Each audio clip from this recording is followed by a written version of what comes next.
Good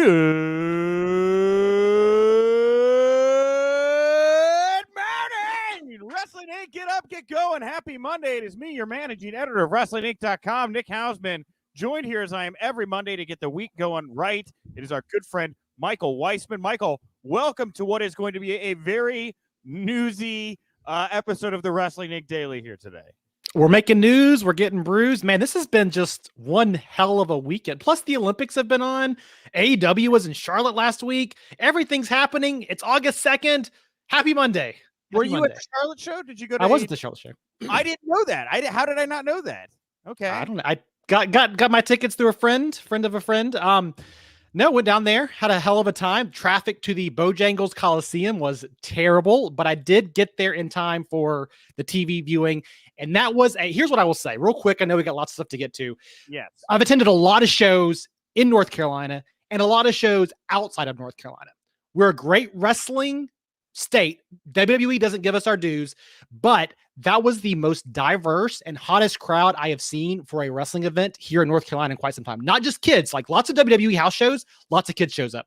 There were kids, but I saw the teenagers or young adults wearing the band shirts, right? Like the Metallica, not whatever kids listen to these days, but those kind of people that we used to see being pro wrestling fans were there. And that crowd was hungry for everything. So it was a really cool experience and very different than a WWE-esque crowd. Well, I'm going to be at Raw tonight, man. So we can compare notes. Like EJ and I are actually both going to Raw tonight together, mandate. So come on back tomorrow. You just heard Michael's thoughts on how AEW was. We'll let you tomorrow know firsthand what was it like to be in what I'm sure will be a very rowdy CM Punk driven Chicago crowd tonight. All right. Is John Cena opening that show? Because he opens up every WWE show now. He's not scheduled for tonight. They're not scheduled. He's not scheduled for tonight. So I think we'll just. I think we're gonna get Jackson Riker instead, right? He comes out with the little towel, never give up, and then it drops its psychotic eyes. Okay, hey, we got a big show to get to here today. We got part one of Pollo Del Mar's conversation with Renee Paquette. It is Renee, and I don't know what other interviews she's done recently, but she has the baby the whole time. So one of the first video appearances of John and Renee's baby is part of this interview. And it's not Paul Pratt. Renee requested that the interview be done by Pollo Del Mar.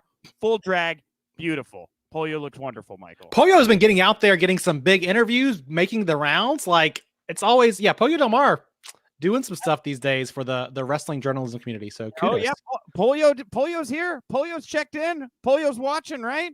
Hey, good morning, she says. Thank you, Pollo. Thank you, Pollo. Rob Humphrey here, going to Raw. I'm sorry, Nick. Hey, look, it's going to be a good time. I'm really excited about it. Beer makes everything better. No. That's Friday Night SmackDown is Are You Ready for a Good Time? Wrong theme song. Come on. Got it. Yeah, hey, with all that missionary position talk on SmackDown, somebody's ready for a good time, Standing there. Can we just have Paul Heyman do all the songs now for all of the things? Like, can he also do his own interpretation of AC/DC, of whoever it is that sings the Raw theme song these days? Yeah. And by the way, Pollo confirming here, this is John and Renee's baby Nora's first ever interview. So that's it. That's a gigantic get. That's awesome. And we're aiming to drop here 1 p.m. Eastern. I have it all edited together, and then it'll be on YouTube. So fingers crossed we'll have it to you right then. But if not at 1 p.m. Eastern, 1:15 p.m. Eastern over on Wrestling Inc.'s YouTube channel, I can guarantee it by then. But anyway, it works like this. There's a chat room. You can watch Pollo the baby, Renee, jump in the chat room, talk about it. It's wonderful. At the end of this show, for everybody, video, audio-wise. Oh, by the way, audio after the news. You guys get that. Okay. Mailbag at the end for everybody. We're going to talk about what could be next for Bray Wyatt, which will bring us right into our huge breaking big news that you can use that will definitely leave a bruise. And that is that WWE on Saturday afternoon announced that they have come to terms and released Bray Wyatt. Now, before we get into because there's like 8 stories within this story, what was your reaction when you saw this news, Michael? I'm a little blown mind emoji. That was me on Saturday. I was actually in the car and my friend texted me, a friend of mine, good wrestling buddy, texted me. My Apple Watch is like, he says Bray Wyatt released. And I was like, did he mistype something? Like, what the hell is going on here? So of course I'm like at the stoplight, pull out my phone. I just can't believe that this happened. There have been a lot of releases lately in the world of WWE. And I felt like Braun Strowman getting released was one of those big names that you didn't expect. That was a shocking release. But to me, this is by far the most shocking release that WWE has done in the last few years, kind of out of nowhere, you know? Yeah. And not like a Daniel Bryan leaving the company or No. a John Moxley. Like, they have a big talent and they freely decide to put this talent back on the market. I agree with that, man. I had to do a double take. I thought it was like a kayfabe news headline or something like that. It just didn't feel real, you know? So this guy was opening up WrestleMania 3 months ago or 4 months ago, whatever it was. He's involved in major main event storylines and was a completely unique persona. Anyway, more to get to with all that, but I was literally shocked. Yeah, well, I'll just read a couple reactions here. And by the way, we're going to pull up comments throughout the show. So if you're in the comment section, Phil here, releasing a genius in Bray Wyatt. WWE needs change. Boycott Raw. Get them less than $1 million. Come on. I'm going to be there, Phil. I mean, if for no other reason, do it to see if you could see me. We also have here Daniel Price saying all this fake outrage over Wyatt. I love it. Daniel's salty today. Very salty. Phil here getting right back in. Yeah, fake outrage.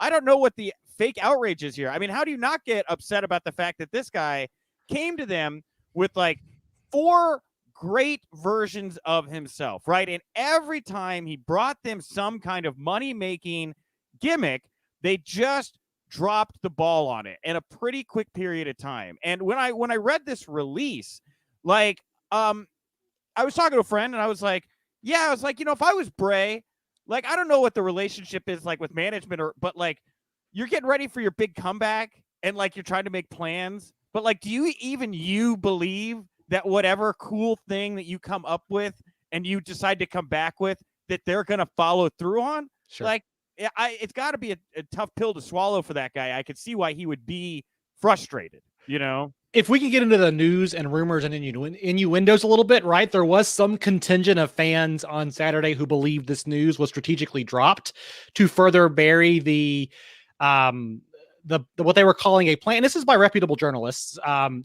Planted story about the Dominoes, right? There was some talk the end of last week that, I don't know if you guys covered this on Friday or not. I can't remember when it landed in the news cycle, but the WWE planted the Dominoes story that Dominoes was upset with AEW for that pizza cutter. And this is by David Bixen's fan. So we're not talking about no journalists out there, like journalists, and that WWE released Bray Wyatt because the news cycle around that was picking up on Friday night, Saturday morning, and people were pointing fingers at WWE. So there's some thought that this might have been kind of a little bit of misdirection from the company here to take your attention off the ball. Maybe. That's a pretty big flashbang to throw off, you know. The Domino's thing. The Domino's thing was always so weird to me. Sure. Because like I did talk a little bit on Friday, I believe, about this, but like I have a friend who's like, you know, it not corporate level Domino's, but very large franchisee. All right. Like I'll tell you off the, I don't want to give away specifics and maybe blow the cover here, but very large franchisee, many locations. I hit him up. I was like, dude, what do you think of this Nick Gage thing? He's like, we loved it. He's like, I saw a boost in business that night. Like a lot of people decided, let's order Domino's, right? And I get, you know, maybe there are people within Domino's that think like, hey, maybe us saying that this isn't cool, maybe that made us not cool, right? Like, did we react the wrong way to this? So I wasn't surprised by the Domino's gate, whatever thing. Sure. WWE, they want this thing to flare up and become a little civil war, you know? But I don't want to take, so that's one theory about why this happened on a random Saturday afternoon, whatever else, right?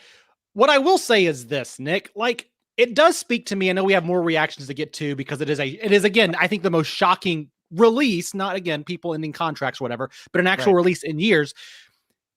There's a couple of ways. If you look at business, there's a couple of ways you go after business. And you worked in the grocery industry. I talk about shrink, and shrink is waste. How do you decrease the waste in your business? Well, Two ways. Number one, you stop ordering too much product, so you're not spending all that money and wasting it. The other way is to increase sales to a point where that shrink is such a nominal percentage of what you're putting out every week that it doesn't really matter, right? So if you have a sales of $1,000 and you have a 5% waste, well, once you get up to $10,000, that 5% waste is now 0.5% waste, right? So the reason I bring this up, WWE right now is very focused on cutting costs instead of trying to increase sales. They're making big deals overseas, but you're telling me that a guy like Bray Wyatt, his brain, his brand, his character, his personas, you can't better leverage him to make more money? That the only way to make money on this dude is to cut him out of his contract and save money on the back end rather than saying, hey, because his merch sold. I mean, this is anecdotal stuff here, but they put out that Bray Wyatt Funko Pop, The Fiend. That thing went out of stock like very quickly. So Vince McMahon and the team at WWE could not better use this guy to increase sales of his merch, of his character. Instead, the only way they had to do to make money off him was by cutting things. And that speaks to their larger problem right now, which is they're going after business and stockholders by trying to decrease their cost rather than by increasing sales. And I think that's a huge mistake for them right now. Shareholders love it, but it's a mistake. Well, and look, that the bottom line, the Observer was the first report that Wyatt was told by John Laurinaitis his departure was due to budget cuts, right? And I kind of like, if Bray didn't see this coming, maybe he did. I don't know. We'll find out more in time. But I can't imagine like being by the pool. You're Bray Wyatt. You're getting ready for your return. It's like a month away. You're in incredible shape, and you're sipping your margarita. Hey, Johnny Ace, what's going on? They're like, hey, you're done. Like, we're releasing you. Cannot fathom that. So PW Insider also said that Laurinaitis said nothing that Bray had done was causing his departure. Now, the reaction within the company has been described as stunned, considering how well Wyatt had been for merchandise sales in recent years. Like you mentioned there, The Fiend was especially successful with T-shirts and action figures. The report noted this decision likely came from Nick Khan and Christina Salin due to their obsession with keeping WWE out of the red on financial ledgers. The Q2 financials came out last week. Apparently, there was a push to cut more costs, whereas in previous corporate regimes, less would have been done. In regards to Vince and Wyatt, it was said that they had a very hot and cold, maybe a hurt and heel type relationship, if it were. Now, ooh, I see what you did there. Nice. Right. Wyatt's 90-day non-compete clause runs out a week before AEW Full Gear on November 6th. During this week's Q2 2021 call with investors, McMahon very ominously spoke about AEW, how they weren't on the same level as WCW once was. And he said, maybe we can give them some more talent. He had to know when he said that he was going to be releasing Bray Wyatt, right? I guess. I mean, who knows? Like, there is some thought that this company is just very reactive. This call comes out. They look across the ledger line. This guy's making too much money. They've got to have some formula in there, right? Like, there is this formula. This guy brings in this much money in merch sales where he's costing us this much every week. Vince likes him out of 10 stars, 5 stars, right? And all those formula goes together to make this decision. But again, sometimes this company is very reactive. I just can't imagine you are Vince McMahon, you are Nick Khan, or you are whoever. This guy brings you ideas and ideas that generate buzz. The Firefly Funhouse created more buzz 2 years ago for WWE than they had seen in quite some time. People tuned in for that segment, right?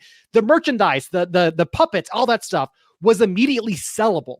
This guy brings this stuff to you and you said, nah, we don't need those things anymore. We're good with, I don't know, Bill Goldberg selling some more Who's Next shirts.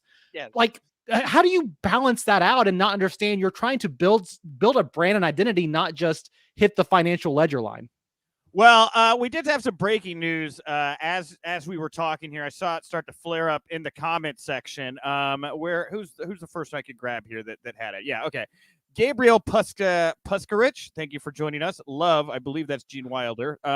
Ric Flair just asked for his release. I actually was told about this before we went on the air by Raj, okay? I was talking to Raj because I was like, I got to get ready for this Adam Cole story that we're going to talk about on this show today. So we still have that to go. Oh. But since everybody's talking about it right now, we'll get back to Bray Wyatt stuff in just a second. But yes, this is right from the news site. This broke like maybe 10 minutes ago. So we did this. This is a double confirmation. We worked with Fightful on this piece. So this was a collaboration between us and Fightful. According to sources close to the situation, Flair requested the release. It was granted, effective today. Flair had re-signed with WWE last year. He was recently involved in a relationship angle with Lacey Evans that was ultimately nixed after Evans got legitimately pregnant. So straight to the point, not a whole lot of other info there. But yeah, that happened. Rick. How do you go from Bray Wyatt being the most shocking release of the last couple of years to topping that up with Ric Flair? Like, this is insane, Nick. And again, same points here. Ric Flair has got to be a moneymaker. You have Charlotte Flair in your company. The difference is it sounds like Rick asked for this directly and they granted it. But man, we said this about Daniel Bryan, somebody jumping ship that is in your locker room, that has those connections, that is a locker room leader and a veteran across many companies, but especially in WWE, jumping to AEW, if that does pan out as expected. That's a huge get for AEW because of all the connections he has, but it also shows people there is life and light outside of this company. And to me, Bray Wyatt getting released, dropping morale, Ric Flair wanting to get out, it sounds like, that's not a good sign for what's happening inside of Stamford, Connecticut right now. So here real quick. Now, Dave in saying Ric Flair going to bring Arn and Tully back together. I see Polio here saying the Four Horsemen reuniting in AEW is obvious. When I talked to Rick, like infamously, like a couple months ago, about his relationship with Arn, it was, to say the least, very negative. I'm sure many of you remember that report about Rick talking about how Arn didn't come to Reed's funeral and didn't say any condolences, and there was a really bad fallout there, right? So as much as I know that seems like a logical step, I'd be remiss if I didn't point that out, since that was a story I did, and like he said it to me, so I know that is real. I do think that maybe, and again, I haven't talked to Rick and the people involved in a little while, so maybe an olive branch was extended. I don't know why Rick would ask for his release unless he knew he had something else he could be doing. I don't know. Food for thought. It feels very different. I mean, some of these same things happened back at the, tail end of the TNA transition to Impact era, back when Hulk Hogan and Eric Bischoff joined in 2010, 2011. We saw some of these same names jumping over. Ric Flair came in and wrestled some more, right?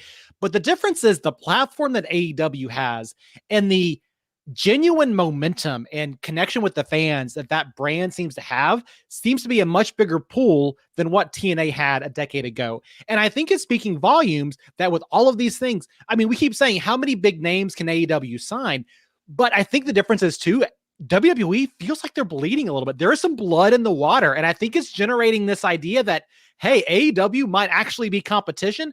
Maybe not with the Saudi deal, maybe not with the partnerships that WWE has with Coca-Cola, whoever else, Old Spice, but they could get there. It does feel like a crazy old man thing to do, right? Like, I know the way that I will really stick it to these people. They want some names? Sure. Well, I'm going to throw so many names at you. Like, you can't sign them all. The ones you don't sign, people will resent you for.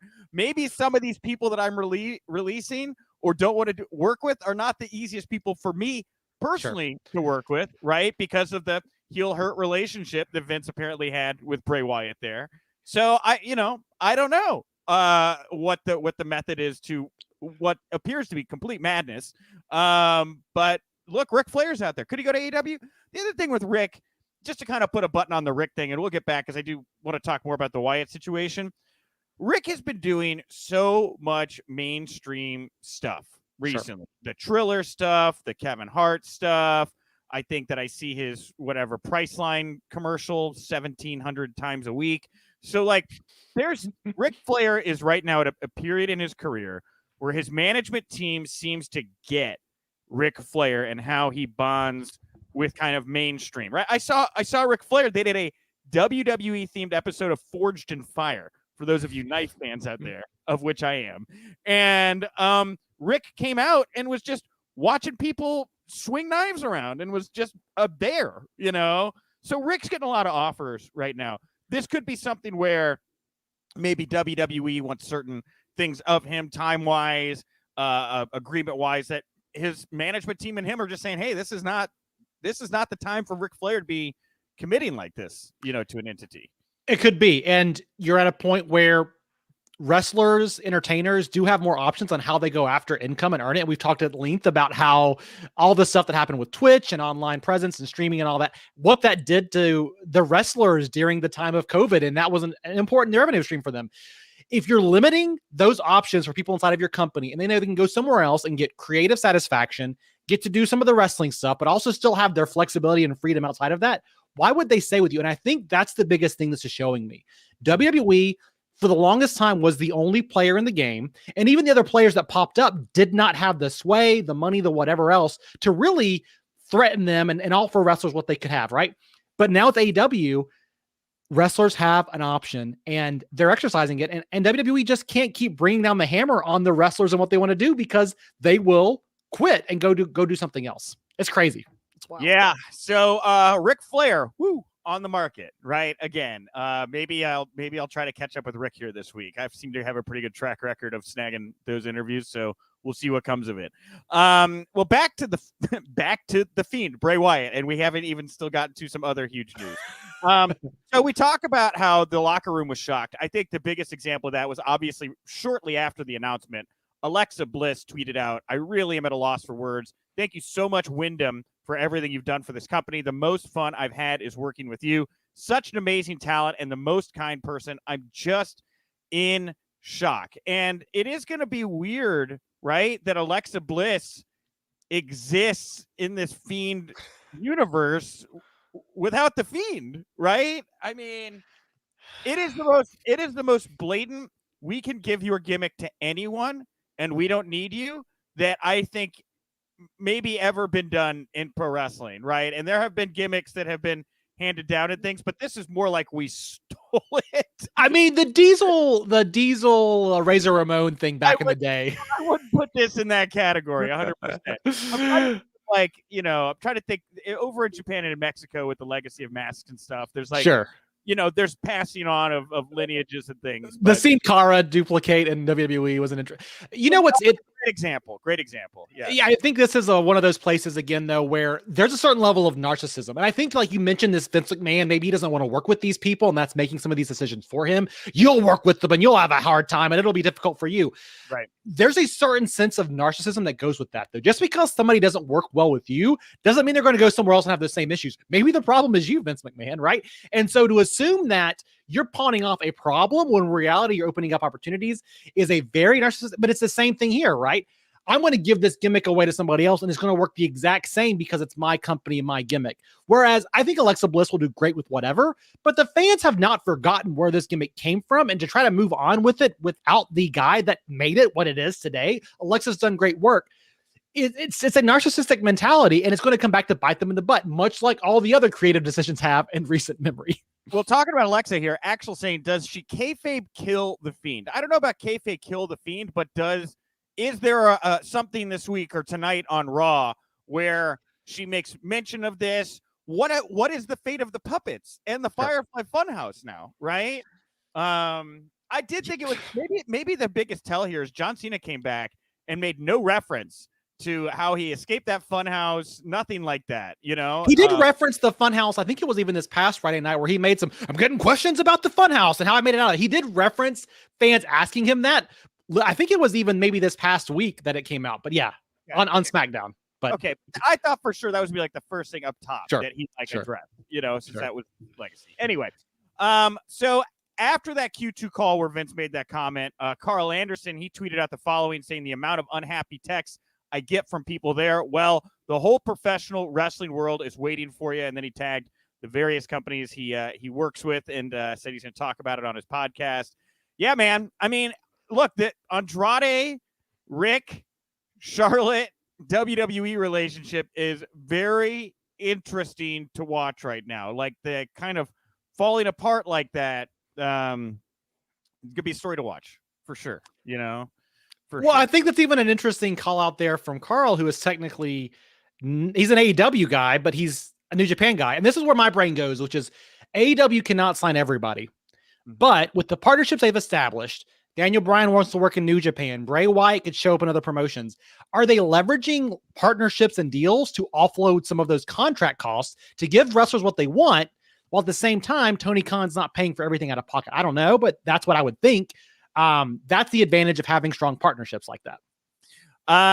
So back to more on Wyatt's release here. Fightful saying numerous star staff and employees think there's more to Bray Wyatt's release than just a simple budget cut. The report noted nearly 20 individuals reached out about his release, and many were very frustrated, especially considering how well Wyatt did in the merchandise realm and his popularity with fans. Some veteran stars said they, quote, don't feel like their jobs are safe any longer, no matter where they are on the card or prior pushes they've received. And how do you not feel that way, Michael? It's released a huge moneymaker for them. Everybody's on the table now. A multi-time champion, a guy who main evented. Yeah.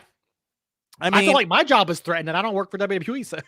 And look, Ryan W. here saying United Center officially sold out for Rampage. So that's the big Chicago show, which, by the way, I'm going to be at. So I had to change the schedule up. We'll no longer be in Vegas. We've prioritized the United show because we think there might be more media there, possibly with whoever. We'll find out. How do you pass that up? So anyway, you look at the momentum at the moment, right? Like, who's having fun, right? Now, I've heard things about AEW's locker room. It's not, I don't want to say it's all, sunshine and roses there. It's still a very, very competitive place to be a pro wrestler in that AEW locker room. And not everybody gets along with everybody.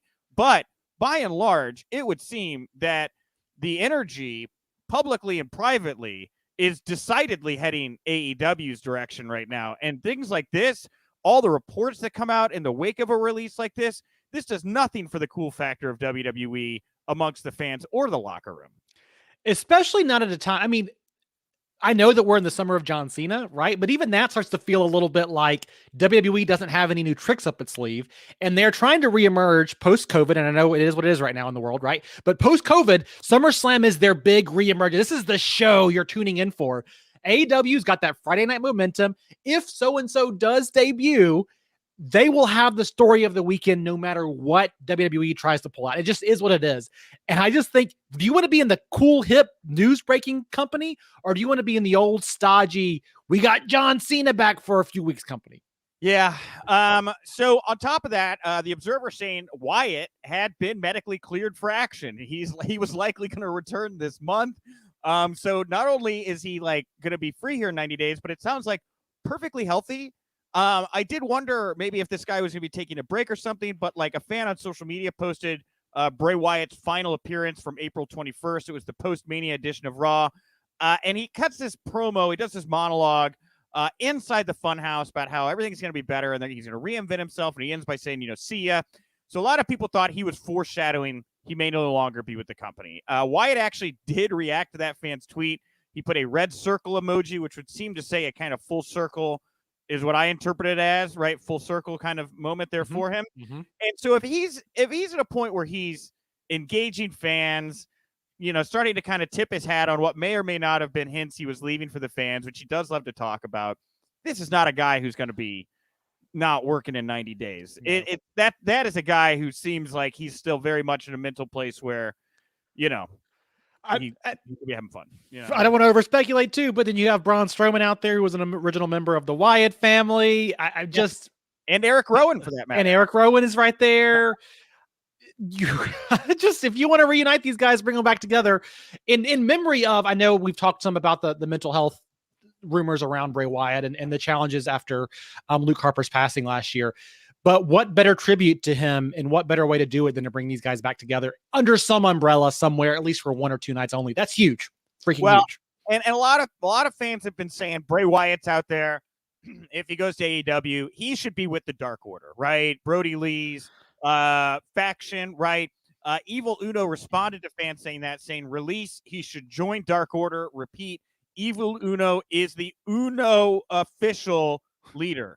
So I guess -1, now that he's back at school or whatever he's doing right now, no longer the unofficial Uno official leader. Now Uno the leader of the Dark Order. I know that we all want that. Matt Hardy was going to be the leader of the Dark Order and yada, yada, yada. Wait, fine. But Bray Wyatt is a super creative individual. Don't pigeonhole him into something that exists. Let him create something new because he will do that for you, right?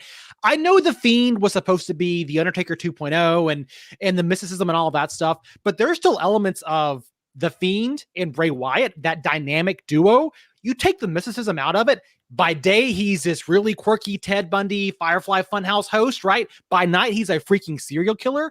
You don't need the magic to still make that gimmick work, even if you call it something else. So I think, say what you will, he could be the leader of the Dark Order. Let him do his own thing. Let him create something new, even if it's with the guys he's done it with before.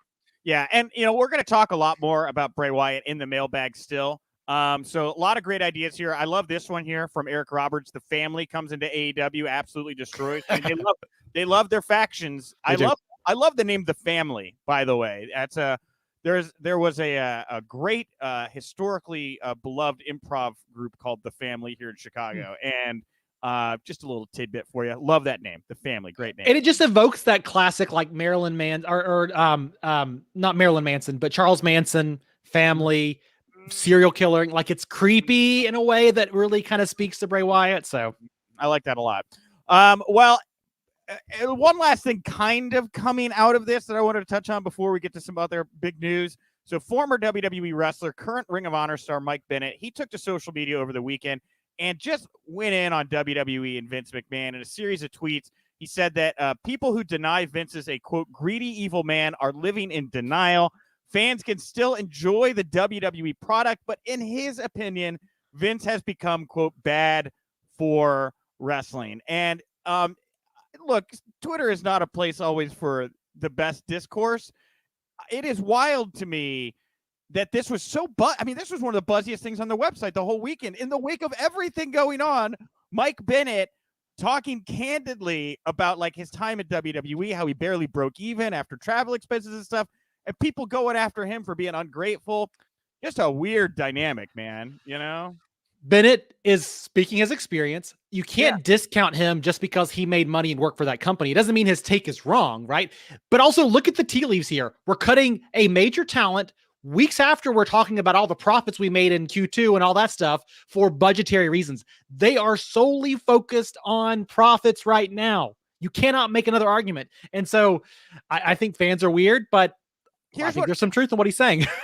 Here's the thing is I see a lot of people in the chat room right now that are booing on, and they are down on Mike Bennett, not down and like, hey, I'm down with you, but like down on what he's saying. And look, I want to be very transparent and say, I think what Mike is doing is quite frankly kind of brave because like in pro wrestling, the culture of fear is so strong, right? Yep. And nobody has the balls or the set or courage to oftentimes say what is so obvious for fear of repercussions for themselves or the people around them, right? And for Mike to kind of take this mantle and want to, speak on that side of it, more critically of the product and more critically of the people running the product and the effect that culture has had on individuals in that orbit, I think that's a conversation that should be had. And like, I'm not poo-pooing Mike Bennett for speaking his piece. It's very hard to do because so many people come at you. But like, I think that Mike is making some very cogent points that honestly, like, I wish people would kind of listen to a little bit more. This comment, Vince has become bad for wrestling. If you as a fan look at what WWE is doing, how they're running their business, and don't think for half a second that they would jump from the business of sports entertainment to a different business entirely if they thought they could make 2, 3, 4 times as much money, you're fooling yourself. That's all. The match, we talked about partnerships earlier and the domino spot. That partnership match that they were bragging about on Thursday, how much money they made off the Army of the Dead, that match, that spot, what Stephanie's been doing with business and brands, that was bad for pro wrestling from the perspective of it devalues the in-ring product. So they would do a hell of a lot more of those. They would do a show top to bottom of nothing but gimmick matches if it made them a ton of money. That's bad for pro wrestling. All right. So the last kind of big free agent news here, and I guess we'll have some other updates, but man, yeah, we broke this story. I believe it was last night, this morning, sometime in that time frame. But we exclusively reported Adam Cole going to become a free agent this month. His contract expiring after SummerSlam, so he'll be around at least till TakeOver. His contract it came up after the Great American Bash, but he decided to extend it. He has a lot of options in front of him, including companies who are not even in the current wrestling space. I think bringing Samoa Joe back into the fold was probably like hey, whoa, look, Joe's back. Adam, like, we're cool, we're hip.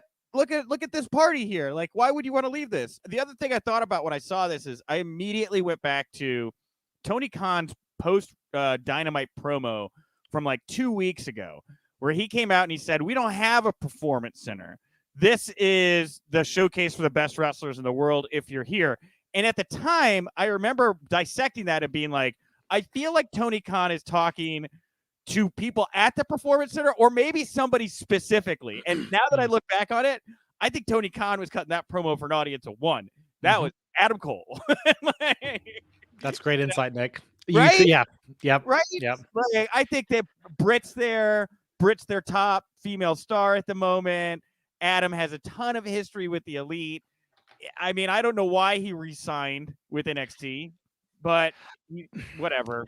You know what's funny though is that because I remember watching this, going to that show last week, and they do the tapings before and after the AEW Dark Elevation. They do those if you've been to one of these TV tapings on Wednesday night before and after. The fans in attendance get to see all the big names. Moxley was not wrestling on Dynamite last week, but he was wrestling on Elevation, so we still got to see him if you went to that show, which is great from the way they use their resources. All the wrestlers get to wrestle in one night, and also for the fans, we get to see everybody big names.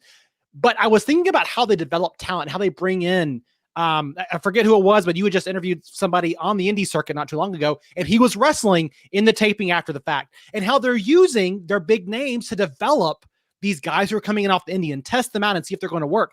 They don't need a performance center, and talents are still getting spotlighted, but they're not getting overexposed. And it's such a smart way to use the wrestlers and keep the fans engaged with them without putting them in a match every single week. It's a rematch on TV.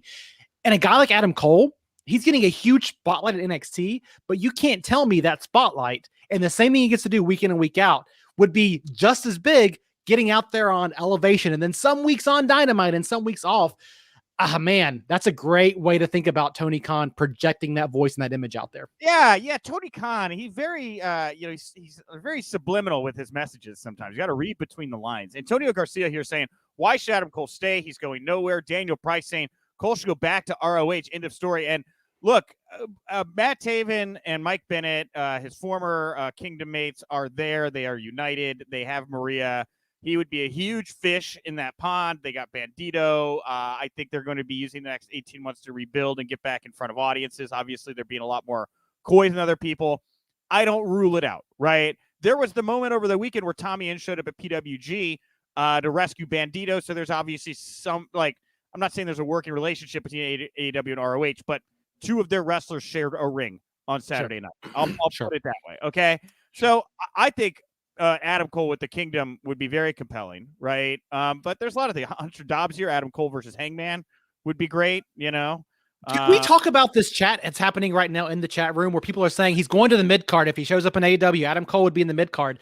The mid card in AEW is not what you're talking about with the mid card in WWE is. Let's not discount the names that are in the mid card of AEW right now. The guys that aren't at the top of they're not wrestling for the championship. You're going to get to mingle with guys like Jungle Boy. Christian Cage is kind of in the mid card right now. This is not the same kind of mid card where I'm getting pre-show matches in WWE every week, right? Yeah, that's a good place to be. And there is a lot of talent there. But again, that's why I say, it's a very competitive space in AEW right now. There are a lot of people jockeying for that top spot. And if you're just a wrestler trying to follow the fans, follow the money, follow the momentum, nothing has made more noise in pro wrestling than CM Punk and Daniel Bryan to AEW in many, many years, right? Years since anything has kind of been that kind of big and buzzy. Trust me. I look at the analytics every day. We're doing quite well. Okay. So if you're just trying to follow the momentum right now and be a part of that wave, catch that wave, Adam Cole's in a very, very good position at the moment. He gets a few with guys like Miro. Somebody points this out in the chat room. There's a good NXT top of the card. He's owned it for a while. Mid card and AEW, just as good, just as big of a spotlight. It's been proven in ratings, right? Yeah. Well, on to some WWE news here. And we'll get back to, I guess, a little bit of AEW news as well. But the big news on SmackDown, well, there are two big things. First of all, John Cena, Roman Reigns now official. Actually, kind of clever contract signing where they were setting up Reigns versus Finn Balor, and then Baron Corbin attacks, and broke ass Baron Corbin almost signed that contract, and then John Cena came in and he signed the contract. And so anyway, we finally got there. But in the grand scheme of things, man, like now that it's set up and it's going and you know what's happening, it does feel big, but does it feel CM Punk returning to pro wrestling in Chicago, which is happening that same weekend, big? I don't know, man. Oh man. And the way you go about telling the story also feels somewhat foolish too, right? Like, I get that they wanted to create some intrigue and it was too obvious to go straight to John Cena's going to challenge Roman Reigns. The Finn Balor tease was nice, but this looked really stupid on Friday night from my vantage point, that just anybody could come out and sign up for that contract and they're going to be in that main event of SummerSlam, and that the two commissioners are just, they're like, sure, we'll let this happen. This is I know you had to create some bumps and intrigue, but this is what you came up with, was whoever gets the contract, signs the paper, is going to be there. Really, guys? Sure. Come on. Anyway, Sasha Banks, she came back. She saved Bianca Belair from a beatdown by Carmella and Zelina Vega. They would go on later to win a tag team match in the main event before Banks laid out Belair. So we're rolling into SummerSlam with the same feud that we rolled into WrestleMania with. And I think that kind of speaks volumes about the depth right now for SmackDown's women's division, unfortunately. Oh, that's what we've been talking about for weeks. And, great names at the top of that division. Don't want to discount it, but it's not interesting. And I need more interest. Carmella is great, but we can't just wash, rinse, repeat on feuds. So we'll see. And lastly, here coming out of SmackDown of note, 24/7 champion Reginald. He's got a name change. Now he's just Reggie. Now he did this post-show interview where he said, look, I'm not from France. I'm from St. Louis, Missouri. I've been a fan of WWE my whole life, and I saw a posting that Carmella needed a sommelier. I thought I could do that, but she wanted me to speak French and also speak in a French accent. I'm like, well, if you need to do this, I can certainly do this, but that was never my goal. My goal was to get my foot in the door, and now I'm 24/7 champion. And honestly, yeah, here's Hushberger saying the truth. Yep. Reggie, fire, man. That guy is fun to watch wrestle, right? Man. Best thing about Friday Night SmackDown, I appreciate their attention to detail and actually following up and being like, this is why his gimmick changed, right? And I think he's going to be much more relatable. And it feels like he's trying to create this aura of prestige around the 24/7 championship. No, I'm going to go defend it in the ring. And I just think that's a really interesting path to go with this title. I love the idea from Dave Langer here saying Corbin did it so he can trick Nick Khan into thinking he's broke. So no, you don't pay me a whole lot. Look how I have nothing. I lost that king. I lost the crown. Oh, I'm no longer of value to you. I don't sell shirts. You know where they could save some money, don't you? Don't use that stupid Raw robot anymore, and we could save some real money on. I am pro Raw robot. I hope that the Raw robot and Cletus the robot from Fox, I hope they find love together. I hope they have beautiful robot babies together. That's what they're setting this up for. The Raw robot is specifically so when it comes to draft time, we have the Raw robot in one draft booth, the Fox robot in the other one, and then they can compete, right? Dave in, Robot is lit. Agreed. Okay, well, back kind of to AEW news. Man, all right. So there were some rumors, I guess, that flared up over the weekend that Brock Lesnar was going to AEW. Now, the observers say no truth to any of these rumors. AEW president Tony Khan has never even had a business discussion with Lesnar, and those close to Lesnar said any reports of Lesnar secretly signing with AEW are 100% incorrect. Mattman saying AEW and Lesnar have spoken maybe once in passing, nothing serious. People in AEW reportedly laughed at the idea of Lesnar being signed. And Lesnar big get. There was that confrontation with him and Jericho after he nearly murdered Randy Orton at SummerSlam a couple years ago, so I don't know if that relationship's great. But Lesnar, it seems like he's going to go where the big money is, and there are very few people at the moment that Vince seems to be willing to open up the pocketbook for, but Brock's going to get whatever Brock wants from Vince, and I don't see that relationship dying down anytime soon. I'm not gonna soak the fire here and say, oh, he's going to AEW, right? But I also think Tony Khan last week came out and said all of the rumors and innuendo that we were hearing were completely false, and that all the reporting was 100% false. Right before, I guess, they announced this Rampage show at the United Center, and then they teased the CM Punk thing with Darby Allin. So I don't know. Tony Khan will come out there and refute about anything. He'll play this little game of word Jedi trick, So I'm not going to say he's wrong, but I don't think Brock's going to AEW. In the Corner podcast, saying Cain Velasquez in the Corner podcast spoke with Cain Velasquez, who said the following about his pro wrestling future. He said, "I'm doing a show in December for AAA. To me, I love AAA, and I'm going to keep doing that right now. I love WWE as well, but I have to first develop myself in order for me to go out there. I'm going to keep doing stuff and have fun with it." And man, what a fart in the wind Cain Velasquez's time in WWE was. I mean, in the grand scheme of things, the one Saudi event, he was huge there when he came out and saved Rey Mysterio on SmackDown. Sure. Everybody was all about it. Another just drop ball here, man, by WWE. Ugh, I don't get it. This is the problem. Whenever you're just continually bringing in big names to pop a rating, it's what they're running into right now with John Cena. They did it with Cain Velasquez, popped a rating with him, was interesting for a hot minute, then fans fizzled out with it. John Cena is overexposed right now. I get that he was the biggest thing a week and a half ago. Being on every show, being out there every week makes him less interesting as a character. So they just kill the mystique of anything they do. It's unfortunate. PW Insider saying that Braun Strowman, Adam Scherr, has agreed to wrestle at Cutter Pro Wrestling Super Slam 3 show later this year. It's a big money show. Everybody's going over there. I think they got like Bret Hart a part of this thing. So the only thing I took away from that, the reason I threw this in here, is Braun is making plans to be in wrestling that are not WWE related deep in the year. And I don't know what that should say to anybody. You know, probably that he's not coming back to WWE, I would think. But, you know, who knows? We also have here on Friday, Paige informing fans via Twitter she's able to squat 185 pounds again, and her neck is feeling so awesome. Paige stoking those fires, right? I love this idea that CM Punk, the bigger get with Punk, maybe not the bigger get, but as big of a get with Punk would be AJ Lee coming back into the world of pro wrestling. Right. And you make that connection. You toss in Paige as being, remember the storyline they had going. I'm sure there's some connection, some friendship there. Man, AEW could end up with they've got a great women's division, but you're bringing in some big names that are very well established. We'll talk about the women's division. WWE filed a trademark with the USPTO on July 21st for Bella Wine matchup. The filing noted it was for entertainment services, namely a continuing program about wine pairings, cooking, and food. Of course, Nikki and Brie started their own label, Bella Radici, in August 2017. It's the center focus of their Total Bella series.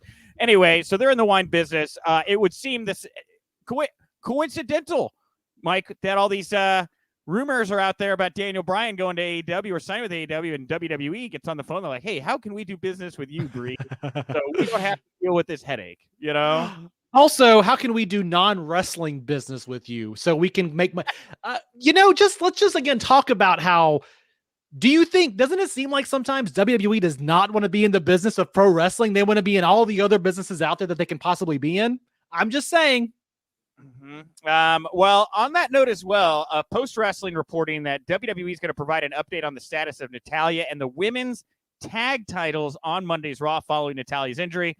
You know, with the Bellas, there's this USPTO. It looks like could be some business. There's rumors of them coming back to WWE for a while. We're heading into SummerSlam. I don't know what's going to happen here tonight at Raw in Chicago, but if you're trying to calm down investors that the house is not burning, in regards to the Daniel Bryan situation, having his wife come out on your product as soon as possible and solidifying that relationship may do well to satiate and calm down some of your more worried investors at the moment, Michael. It's a good call out, Nick. I think, let's bring back some names people recognize that are bigger than the business. Nikki and Brie Bella would do that. John Cena. Anyway, there's lots of places you can go with that. More interesting to me, though, we're going to get a status update on the women's tag team titles. And I just feel like we should get more status update on titles that don't get mentioned enough on TV. Bring back the 30-day rule. Can we do that? You don't defend that title for 30 days. You are stripped of it. Yeah. Sergeant Slaughter would see to that shit. That's going to make it too hard to book, Mike. There's just too many moving pieces these days. All right, here's the last big bit of news before we get to Renee Paquette here in just a second, and then we will wrap it up real quickly in the mailbag. The Observer saying that AEW All Out is going to take place on September 5th at the Now Arena, and it's not going to involve Hangman Adam Page. Page has said to not be involved at all in the upcoming pay-per-view. The reason why wasn't given, although the possibility of CM Punk and Daniel Bryan signing may have changed their plans. How do you feel about this one, Michael? I think it's interesting. I saw lots of buzz on Twitter this weekend about how negative this was and how people were disappointed by this in some circles. I don't think there's any harm in holding off on Page a little bit longer, right? Because it does feel like he's the heir to the throne here. He's the one that's going to, the storylines, the stars are aligning. He's got to conquer Kenny Omega, right? But also, the bigger thing for me is how much longer can Kenny Omega hold on to that championship? I don't mind the fact that they would save this big moment for a future payoff at a pay-per-view, and you don't want to crowd this card too much. Tony Khan is very intentional about the pacing of his storylines, and it's one of the things I respect about the way he's booked Dynamite and his pay-per-views for months and years now. But Kenny Omega, as the face of that company with Daniel Bryan and CM Punk coming in, feels a little bit long in the tooth. I think we're to that next step with him. So can he hold off until Revolution of next year? Can he do, what is the November pay-per-view name? Can we, Full Gear. Yeah, can we wait until Full Gear to do that title change? Possibly. I trust Khan, so we'll see. I think, well, Daniel Price, you're saying, and I read the whole thing, holding off. No, they backburnered him with the quickness after building him up as the heir apparent for over a year and did it in a 10-man tag match. Yeah, I'm kind of leaning a little kind of Daniel's direction here, which is like in my head, and I could be very, very wrong. I think that the Punk situation became so important to them. I think we're going to see a Punk Omega confrontation at the United Center. I think we're going to see the Punk Omega match at All Out. I think you're just kind of left in a situation where you don't know what to do with Adam Page. You don't want to just throw together a program. They probably have, plans for Darby and Jungle Boy and whatever. And I don't know if you could just quickly insert Adam into that. So Adam is, as Daniel's saying, I think just right. I think he's just getting backburnered, right? And that can be a precarious place to be, Michael, because there are no guarantees in pro wrestling that after doing what they told you to do and sit on the sidelines. I mean, look, ask Lex Luger about it, right? I mean, sure. He was supposed to take that title at SummerSlam and then down the road maybe at WrestleMania, and it just never happened. And I don't want to say Adam Page is going to get lugered here, which is a fun word to say, by the way, lugered. But it's a precarious place to be in when you aren't getting that spot, I want to caution us as a wrestling fan base. I know we've been watching AEW booking for a couple of years now. Him losing last Wednesday night it felt a little bit like WWE booking to me, right? He loses the 10-man in this dramatic fashion. He fights back into it, but can't quite get there. So that way, whenever he fights back into it in a couple of months against Kenny Omega, it doesn't mean he was backburnered. Now, the report definitely makes it seem like he was backburnered as a result of that. But losing that 10-man, I think, is not the end-all be-all that some fans think it is. I agree with you, though. Pushing it back too long could be bad. Let's just see. Maybe it transitions the next week on Dynamite for a pop and a rating. Who knows, right? Who knows? And I see here JJ Smith is said several times his child is due. I haven't seen that. I'll take your word for it. But sure. Even if his kid was going to be born day of All Out, the day he was supposed to be winning that AEW title, I'm telling you, as a pro wrestling person, you're there. You bring the title to the hospital afterwards, and that is something that you do for your family because that is a huge boost for your career. The wife would understand. I promise you, JJ. Promise you. So we'll see. Lastly, here before we get to Renee, and we're gonna have a very brief mailbag. AEW has filed to trademark the phrase "King of Hearts." They did it on July 28th. A lot of speculation. This is gonna have something to do with Owen Hart. I believe Jericho has said something in the past about how he hopes that Martha Hart and AEW can do something together. Obviously, the Owen Hart estate has done more in the wake of the Dark Side of the Ring episode. So I think it'd be a great idea. I've seen a lot of people say tournament to crown a King of Hearts, kind of like their version of King of the Ring. Great. I actually kind of love that idea. Why not? Yeah, I love them paying homage, right, respectfully in the right way, and doing their own version of King of the Ring, because those tournaments can mean a lot if they're not done the WWE way. If it really is like it used to be, the successor is being crowned here. It feels really powerful. All right, Michael, thank you for joining me at the top of the show, talk all the news of the day. Thank you to everybody who tuned in today. I think we broke all of our viewership records today, so we could do this again tomorrow. Come on back. I'll be joined here tomorrow by EJ Cameron. We will both be at Raw tonight, so I'll probably be red-eyed and, hungover, and we'll talk about wrestling news, right? But this will bring us into the mailbag. And by the way, thank you to Polio and Renee, of course. Part 1, we'll have Part 2 very soon as well. All right, the poll question from @Wink Daily, WINC Daily. That's the place to go vote in the daily polls. What do you want to see Bray Wyatt do next in pro wrestling? The choices I gave you. Do you want to see him be a solo star? Do you want to see him reunite with Braun and Rowan? Do you want to see him do commentary? I just thought that'd be a thing to throw in. Or do you want to see him doing something else? Over 400 votes here. 61% say be a solo star. 1 in 3, 30.7 say reunite with Braun and Rowan. Only 2.4 for commentary. Come on, guys. I thought that could be great. And then 5.6% say something else other write-in. Michael, what do you want to see Bray Wyatt do? I love the idea of him reuniting with Braun and Roman. I think that could be really cool. I want to see him bring the Fiend gimmick / Firefly Funhouse duo. I want to see him bring that to life in a different way, in a different company, right? Because I think he's such a creative person.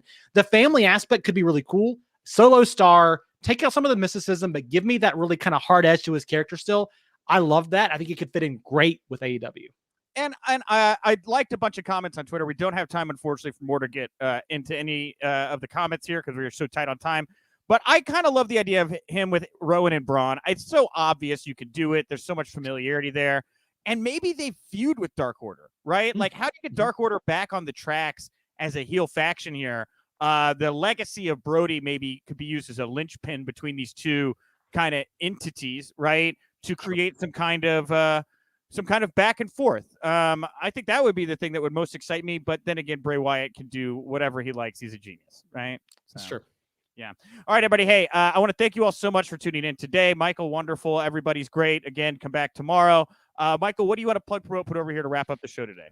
No, I just enjoy the conversation. I love this debate about Adam Page. I love this conversation around where can we go with Bray Wyatt. Let's keep it going. I am on Twitter at @TheRealWiseman, and I always love hearing from people who watch the show. Wonderful. Yes. And tomorrow, like I said, it'll be me, EJ Cameron. We're also going to have the full audio from Cody Rhodes' AEW media call, which is going to happen tomorrow.